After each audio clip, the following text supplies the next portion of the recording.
यहाँ आपको अपडेट करेंगे। लाहौर में पीटीआई की मुबैना धांधली के खिलाफ एहतजाज के पेश नजर इंतजामिया ने हिकमत अमली तैयार कर ली है। जेल रोड और जीपीओ चौक पर पुलिस और डॉल्फिन फोर्स की भारी नफरी तैनात कर दी गई है। कैदियों की वैन भी खड़ी कर दी गई। मजीद जानते हैं डॉन न्यूज के नुमाइंदे अदनान शेख से। जी अदनान, बताइएगा मजीद क्या इंतजाम किए गए हैं? जी बिल्कुल, इलेक्शन में जो है वो धांधली के खिलाफ पाकिस्तान तहरीक-ए-इंसाफ आज मुल्क भर में एहतजाज कर रही है। इस सिलसिले के अंदर लाहौर में तमाम हल्कों में एहतजाजी जो है वो प्रोग्राम में तश्कील दिया गया है। और इस वक्त अगर हम बात करें लाहौर के जीपीओ चौक की, तो इस वक्त पुलिस की भारी नफरी तैनात कर दी गई है और 4 वैन जो है वो पुलिस की वो भी मौजूद है और जो कैदियों वाली वैन हैं उनको खड़ा किया गया और जो पुलिस एहलकार उनको अलर्ट कर दिया गया है।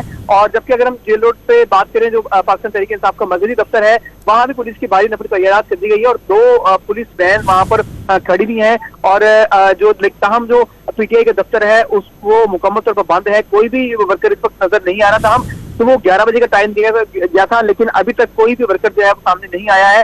ताहम जो मरकजी कायदीन उनकी जानिब से ये कहा गया वर्कर्स को कि वो ज्यादा से ज्यादा वो टोलियों की शक्ल में शालीमार चौक और जीपी चौक पर पहुंचे।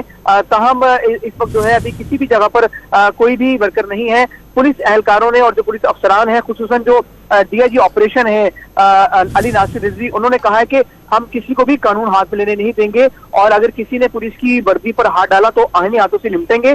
किसी शरपसंद को शहर में अमन अमान तबाह नहीं करने देंगे। और उनका ये उसके बाद जो है उन्होंने तकरीर की, उसके बाद जो उन्होंने पुलिस एहलकारों का जो जज्बा है उसको बढ़ाने के लिए नारेबाजी भी की है और पुलिस को ये कहा है कि कोई भी शख्स जो है अगर किसी किस्म की कोई भी शरारत करता तो उसको जो है मुकम्मल तौर पर जो है वो गिरफ्तार किया जाएगा। जी, बहुत शुक्रिया अदनान शेख अपडेट करने के लिए।